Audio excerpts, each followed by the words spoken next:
Hello and welcome to The Prodigal Life. I'm Deacon Harold, joined by Nick and Ellen.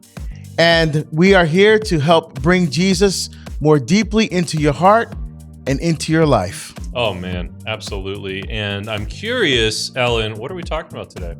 Well, you know, we got to finish sinning. Oh, Now, we're going to talk about the other 7 deadly sins, because we did the first 3, and Deacon's going to bring us up to speed on what we have left, because I think we have some good ones left. Yeah, so we looked at pride, lust, and gluttony last time. Episode. Yep. And we're starting off today talking about greed. And greed is desire for and love of possessions.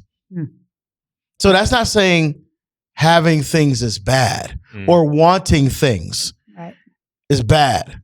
You know, but you know, actually, there's a biblical precedent for this in 1 Timothy, right, where Paul says, you know, the money's not the root of all evil. The love of money is the root of all evil. So when money becomes your God, then it becomes your problem, right? Correct. And Jesus even warns us about this. He says, focus your hearts on the things of heaven. You know, build up your treasure in heaven, because where your treasure is, there also your heart will be. It's true. So our hearts, it's not bad to want a house or to want things, but I think when those things become your God, when those things become your ultimate end, and your purpose for living and existing are things, that's a problem. That's when it becomes a vice. Wow. Yeah. Amen. And if you put it in front of time with Him. Oh, yeah. In other words, you know, you get so busy, you know, I've got to go do all my sports activities, and I have to go shopping. I have to do everything on Sunday. So I'm just too busy because of all the things that I have and want and need, that I can't make an hour of my week to go to church. Yeah. And in business practices, or in, you know, even if you're not like a business leader or owner, you can still, within the context of being an employee, you can still carry a spirit of like, I got to get I got to look out for myself first and foremost. I got to make sure that I'm taken care of. You know, is this person making more money than I am? And it's just living your life like that is a recipe for misery. And then from the standpoint of a business owner, you know, are you making decisions that are entirely ethical and virtuous, or is the pursuit of the highest possible profit more important to you? You know, so yeah, those are some things that come to mind. Yeah. Yeah, and that's a huge issue in our culture today. Huge. You know, where capitalism and corporations are seen as the enemy, as seen as the bad guy. You know, but there's some.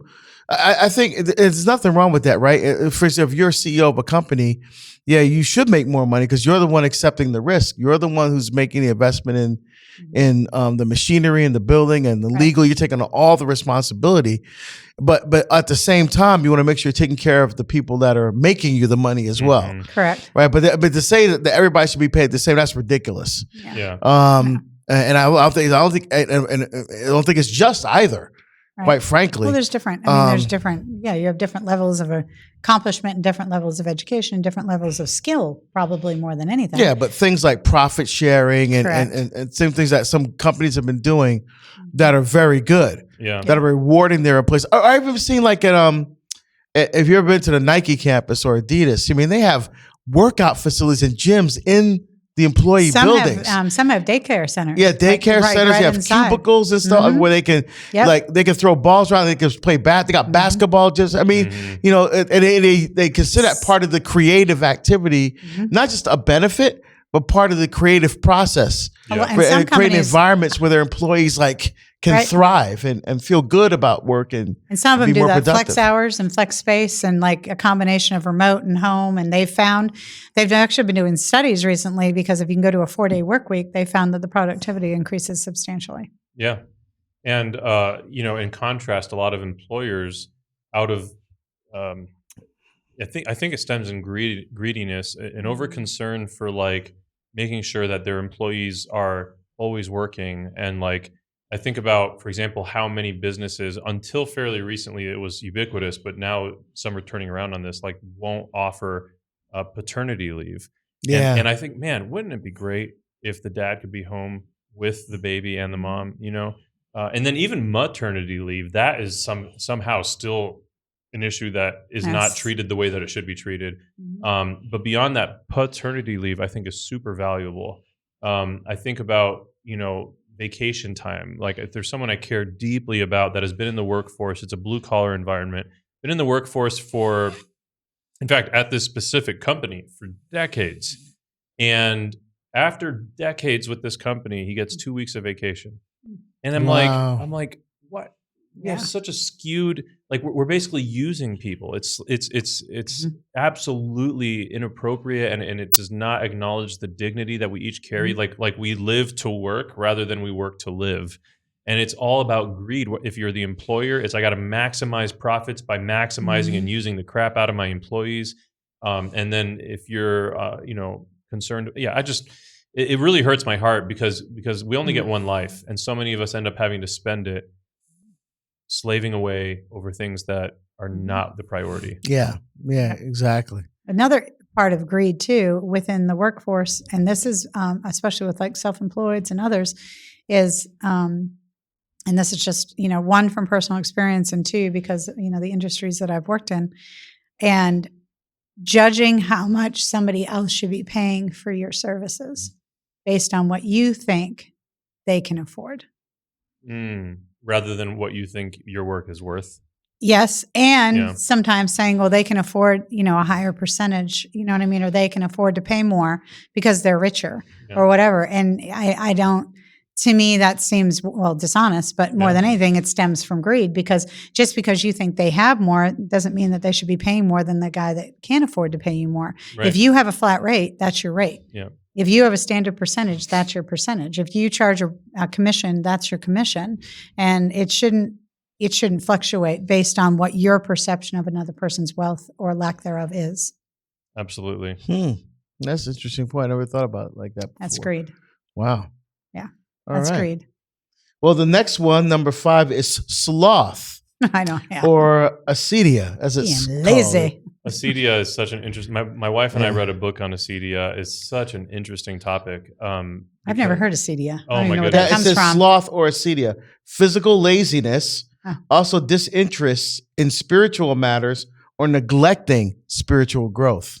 Oh, sitting on your laurels and just being, we can talk about acedia that. is also referred to as the noonday devil, and so it's like this. It's this feeling of like drudgery, like I don't want to do the things I'm supposed to do. It's different than sloth in a very nuanced way, but it's like a very I think that it very often is conveyed in the context that it is actually demonic influence, like keeping us from whispering the temptation of I don't want to do this the way I'm supposed to do it. I don't want to do this the way that I'm being asked to do it. I don't want to do this at all. Taking shortcuts, or just like that dragging feeling that we get where I just don't want to, And it keeps us from blossoming, because like if we, I don't want to be crass here, but if we flip the bird to the noonday devil and we're like, you're not going to control me, I'm going to act in virtue rather than in vice, and I'm going to do what I'm supposed to do, we will succeed as people. If we execute on things the way that our bosses want us to, or if we do the things that we know we need to do to take care of our family, or be a good father, or be a good husband, instead of letting that little noonday devil whisper into our ears, man, like literally, if everyone did that, the planet would change overnight. I mean, it's incredible. So true. Yeah. So true. And, it's about disinterest in spiritual matters, or not wanting to grow spiritually. Yeah. It's funny when you have your priorities, the priority should always be God, and then family, then everything else after that. Right. That's the priority. Because if you don't put God first in your life, you're no good to anyone else. You're no good to your wife, your children, you're no good to the church, you're no good to the culture. But sometimes, let's be real, sometimes things get out of order a little bit. Life happens, maybe generating additional income for your family becomes a priority. Not saying that God is not there, but then, when going to church or praying together as a family, and those things fall by the wayside because these other things are taking precedence. And then you're, again, willfully neglecting them. Not just say you get too busy sometimes. That happens to everybody. But when you're willfully neglecting to grow spiritually, when you're deliberately, lazy. Yeah, and you're refusing to challenge yourself. Because like the article that I wrote about the silent genocide, that's exactly what I talked about in myself, is like I just kind of rested and unchallenged. And even though I knew there was more, I didn't go seeking it. I didn't, you know what I mean? And even when I heard things that probably, or saw things or experienced things, it didn't cause me to go seeking it. You know what I mean? So I just kind of rested in my own ignorance, slothfully. Yeah. Yeah. So that's pretty good for sloth. Yeah. Nailed it.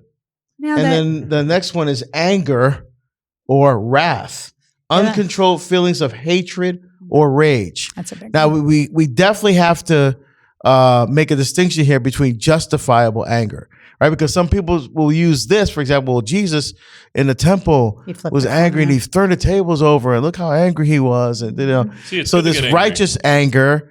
And there's this kind of anger, which is a vice. And it's one of the Psalms, isn't it? I think it's every Wednesday night in the Liturgy of the Hours, the night prayer. It says something to the effect of "Let not the sun go down on my wrath" or something like that. And it's just like I love that part of the night prayer because it's like, dude, we should end every day in peace. We don't know if we have another one. With my wife, like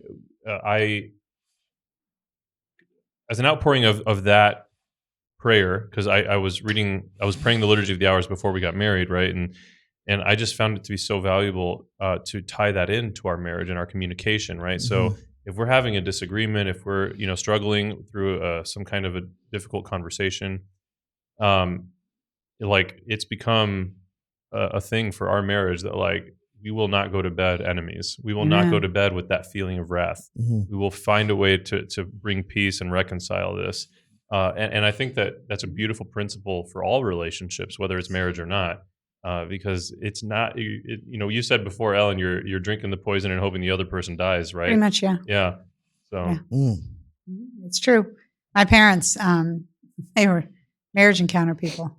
That was a big part of my childhood, because they went on marriage encounter weekends. They used to have families and couples come stay, and it was just a big part of our family. And I can remember sometimes they would have a disagreement or whatever. And I talked about this in an earlier episode. They would hold hands when they would argue. And if they ever got too heated, or the intent was to, one would just go for a drive or go for a walk or whatever, and then come back to the, what I mean? It wasn't that they like left and it was never talked about again. It was, let's take a break, let's take a breath, you know what I mean, and then come back and get through it. And it didn't happen often, but I have vivid memory of it, and I can still see them sitting there having a really hard discussion.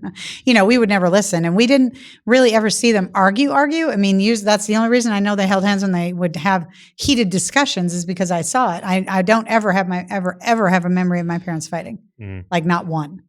Like there was never a dish that went across the room. There was never slamming of doors and all of that other stuff, which is really weird where I learned that, because I was a door slammer. And I don't know where that came from, because when I would lose my temper, when the kids were younger or whatever, I would slam doors, because I didn't have a relationship with Christ, you know what I mean? And I really wasn't church going, other than, by default to get my kids to church. So I would get really frustrated or angry at a situation, and I would slam doors. I mean, and sometimes I would even do other things that were, not of Christ or for Christ either, but I didn't know how to do. You know what I mean? I didn't know how to deal with a lot of things. I wasn't given the tools as to how to have arguments or disagreements, or, what to do when you're frustrated, because I wasn't shown it as a kid.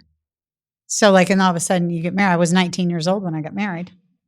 And my first child when I was 25, but I didn't have those tools in the toolbox. So, you get frustrated. I mean, slamming a door is better than doing something worse than that. You know what I mean? And there's a lot of other things you could do, but, clearing off, dressers with your arm and everything, stuff like that, because I didn't want to take it out on the person. So you would take it out on the object, and the frustration sometimes could be very, very bad.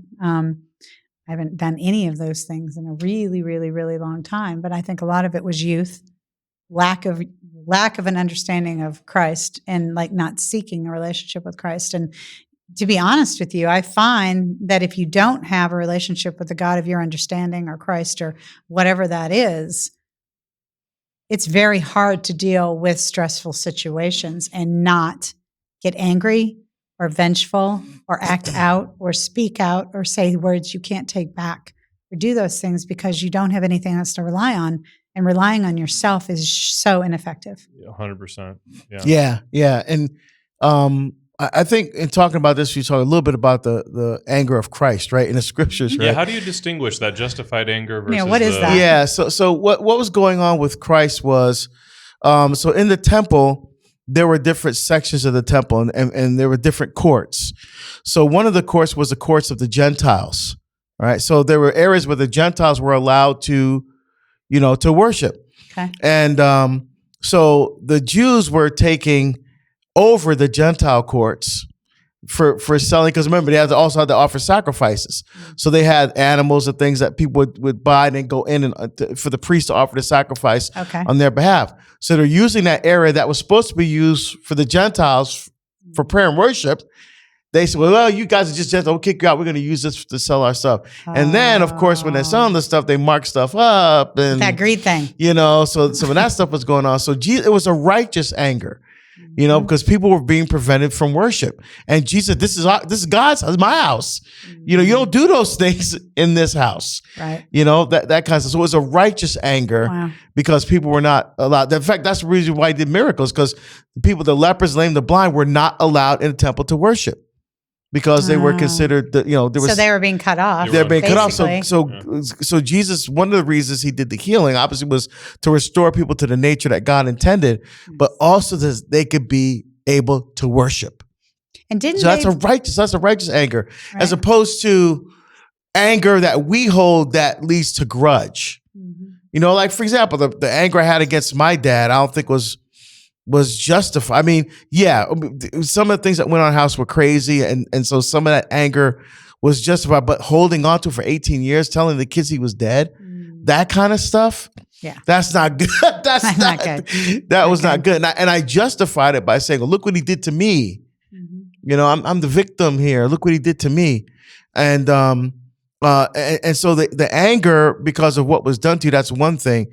But when it starts to affect your life spiritually, and you're not doing the things that Jesus asked you to do, as difficult as they are, right? That's where it becomes. Or you're not doing it with a heart that is in love. You know what I mean? You're kind of going through the motions. We talked about that in another episode. Mm-hmm. Where you weren't fully engaged in your worship. Mm. Yeah. So there's anger that's like, for example, your anger because the abortion is legal. Yeah.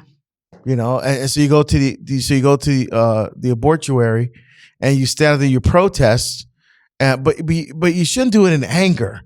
It's still because you're here to make a statement. You're here to speak on for the voice, to be the voice of the voiceless. Mm-hmm. For people who can't make decisions, about what happens to their own life. Those kinds of things. So there's an anger there. I think that's a righteous anger. But when you start, anger becomes, let's bomb this place. Yeah, no, we can't burn it down. You see what I'm saying? Can't burn it down. Now you're crossing the line there. Yeah. Now you're crossing the line there. Okay. Yeah. That makes sense. Wow. Yeah. Yep. And then finally, this is a hard the one. last one is envy. Sadness or desire for possessions, happiness, talents, or abilities of another. Mm-hmm. So what's the difference between jealousy and envy? Right? So jealousy is wishing you had what someone else has. Right. Envy is you wish they didn't have what they have. Mm. You see? That's envy. It's this jealousy and envy, similar, but the emphasis is different.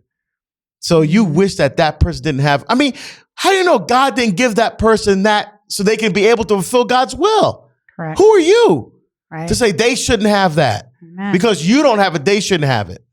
Hold on. Every person, you got to appreciate the gifts you've been given by God. Mm-hmm. That's the key. Don't worry about what somebody else got. Worry about what you got. Right. Because you got to hand back those talents at the end of your life. Oh yeah, you don't want to get up there and say, "I gave you 10 and you only used 7." What? Why didn't you use the other ones? Or you buried them. Or you buried them. Even worse. That's worse. Yeah. Yeah.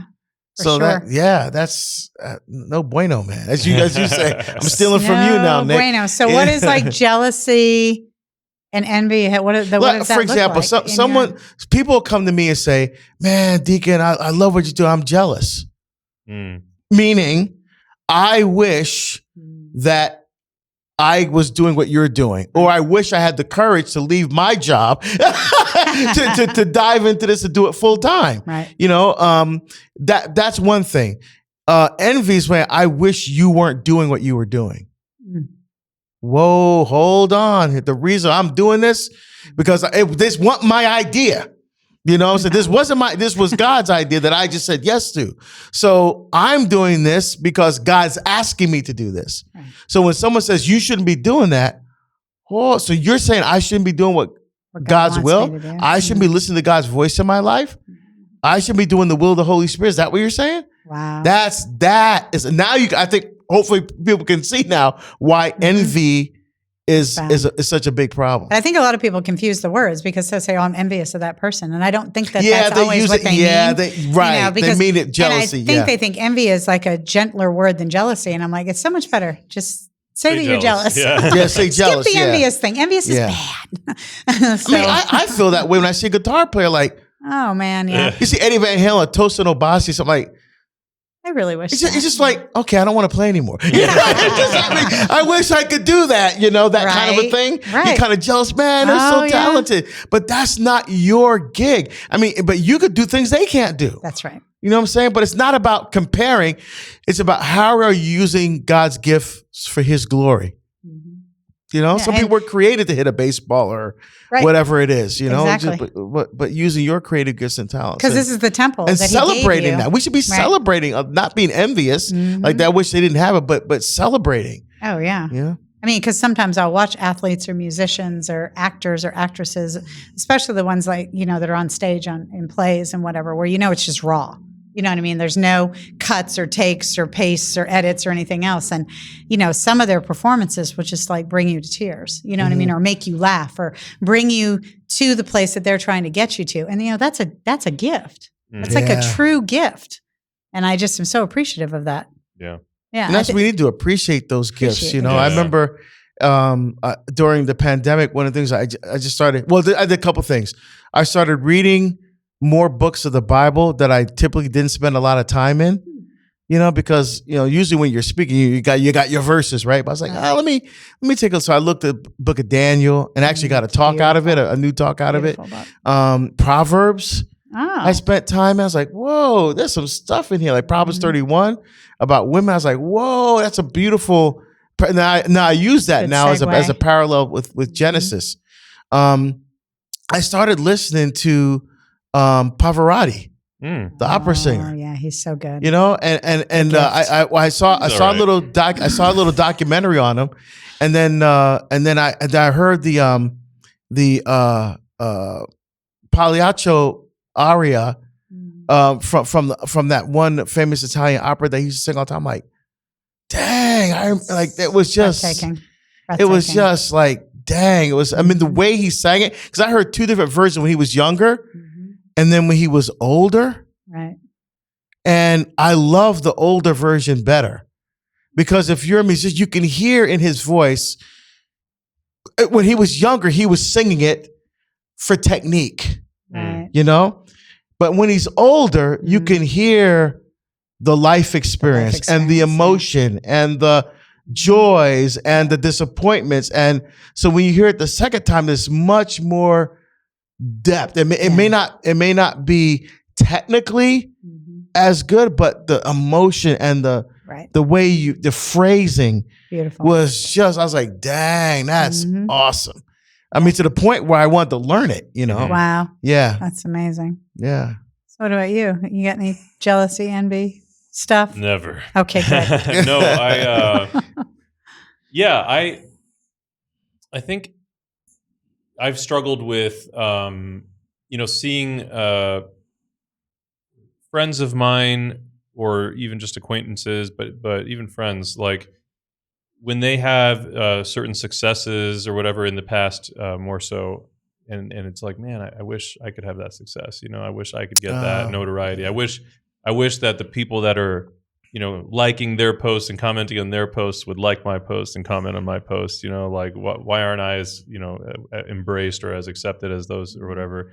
And it's like I very quickly realized that was the devil, like totally messing with me, Right. And so I actually, in a total 180 from what the direction was that my life was originally headed as a musician, where I wanted to be a famous opera singer and all that stuff. Like that's what I studied in college, was opera, and that's where I was headed until my conversion when I quit. And not like God doesn't like opera, but it just, for the reasons that I was doing it, I needed to stop. And then I found I had to stop doing music altogether for a brief stint because I didn't know how to do music without it being for my own glory. And so when those moments of envy or jealousy or envy, depending on the moment, whatever, were creeping in, I had to like realize that's the same little, crack in the wall that the devil found. He that just wants that an used to be- opening. yeah.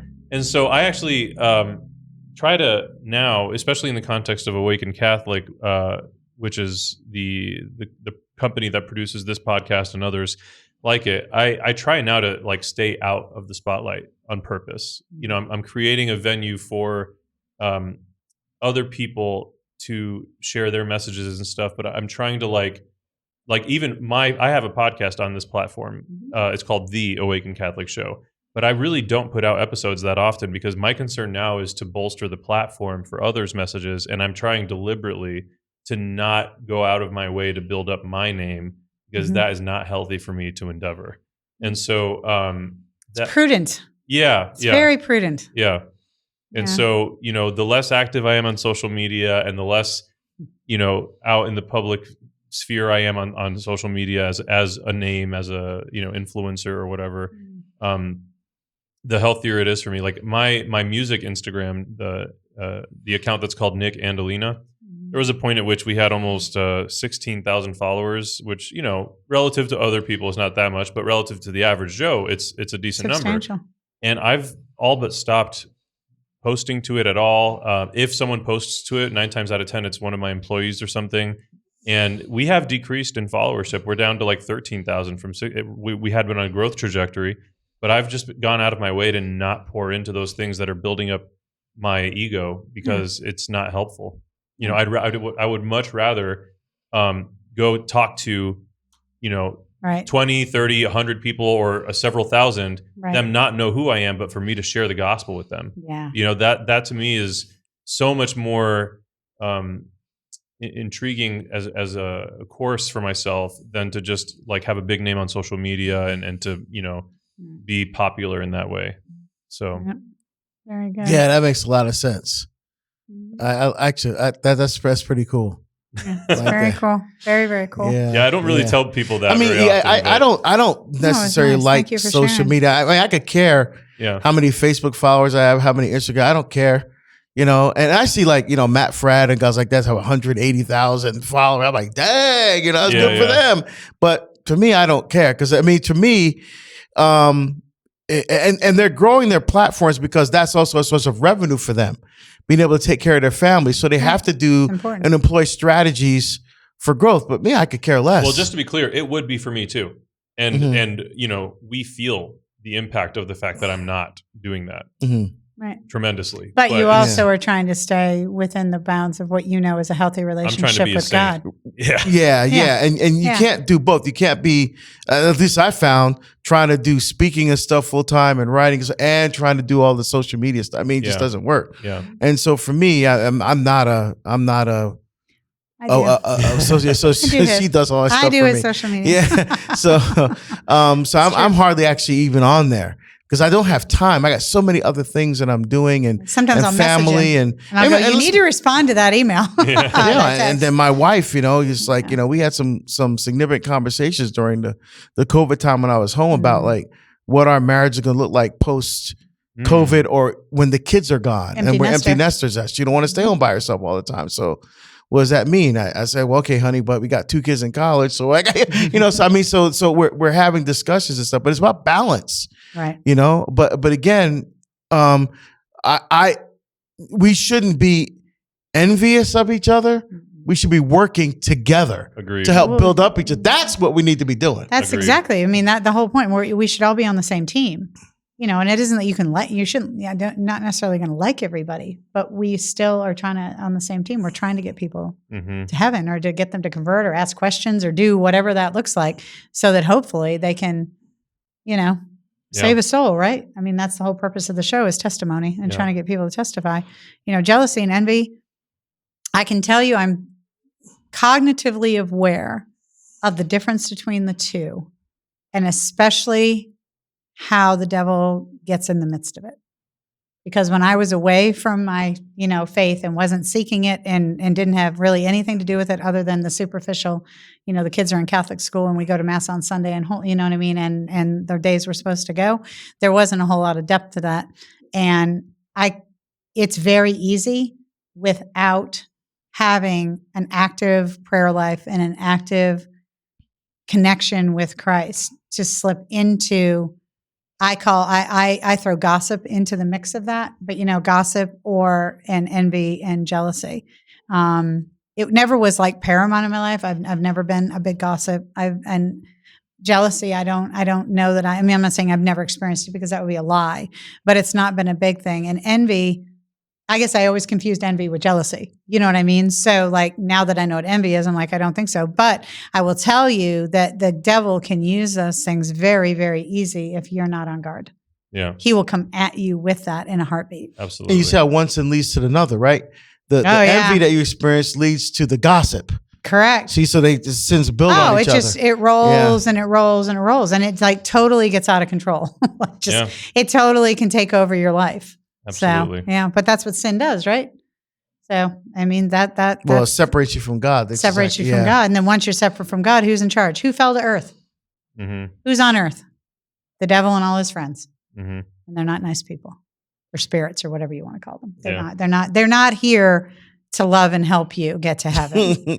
They're just not there. That's not in their job description. The job description is to lead you down a rosy path that looks glorious because it's filled with pleasure and everything that you think you want, to get you so you forget about God, so that you can go to hell and play with them forever. And then the ticket is going to change. You're going to go from being in like what you think is heaven to literally, being in hell. Yeah. Yep. That's his shtick. So, yeah. Well, thank you for joining us for finishing up the 7 deadly sins.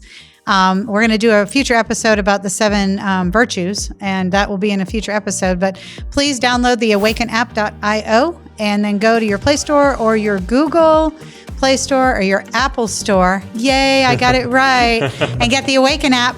There's messaging app, there's music, all kinds of podcasts, prayers, and like 2 or 3 different languages now.